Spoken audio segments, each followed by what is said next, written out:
సుదీర్ఘ ఆరాటము, పోరాటము, అభద్రత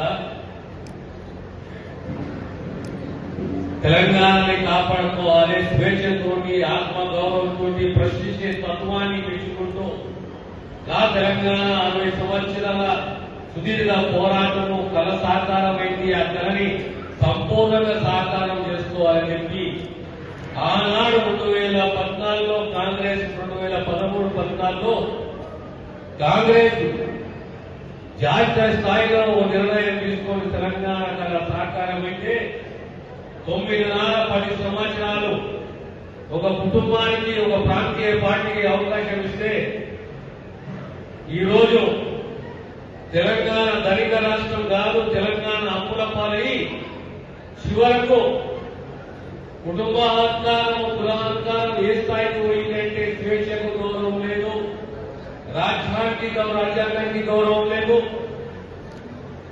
చివరకు మళ్లీ తెలంగాణలో ఉన్న ప్రజలు ఏ రకంగా బుద్ధి చెప్పానో అదే రీతిలో మౌనంగా ప్రజాస్వామ్య పద్ధతిలో మళ్లీ మార్పు తీసుకొచ్చారు. ఆ ఘనత తెలంగాణ సమాజానికి, తెలంగాణ ప్రజలని, ప్రత్యేకంగా తెలంగాణ యువతని. కాంగ్రెస్ పార్టీకి, కాంగ్రెస్ నాయకత్వానికి, కాంగ్రెస్ నాయకులకు ఓటమి గెలుపనేది కొంత కాదు.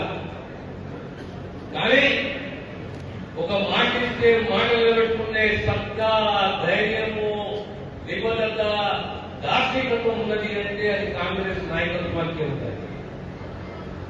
రాజ్యాంగాన్ని గౌరవించేది, ప్రజాస్వామ్యాన్ని గౌరవించేది, స్వేచ్ఛని సంపూర్ణంగా గౌరవించి నమ్మేది, ఆచరించేది ఒక పార్టీ ఉన్నది, ఒక నాయకత్వం ఉన్నది అంటే అది కాంగ్రెస్ పార్టీ, కాంగ్రెస్ నాయకత్వం. 10 సంవత్సరాలు పార్టీ ఉండలేదు, 60 సంవత్సరాలు సుదీర్ఘ రాజకీయ జీవితము. ఓడినాము, గెలిచినాము, ప్రాంతంలో పార్టీ ఉన్నాము, అదే ప్రాంతంలో ఉన్నాము, అదే పార్టీలో ఉన్నాము, తిరిగి ఆ కాంగ్రెస్ పార్టీ ప్రభుత్వానికి వచ్చింది, ప్రభుత్వంలో ఉన్నాము. అందరి ఆశీస్సులతో ఆనాడు కాంగ్రెస్ పార్టీ వాగ్దానం చేసింది. ప్రతి ఒక్క వాగ్దానానికి కట్టుబడి ఉన్నది కాంగ్రెస్ ప్రభుత్వం. ఈనాడు రేవంత్ రెడ్డి గారి నాయకత్వంలో, రాహుల్ గాంధీ గారి నాయకత్వంలో 6 గ్యారెంటీలు కనీసం కరెక్ట్ గా ఈ రోజు 120 రోజులైంది ప్రభుత్వం ఏర్పడి.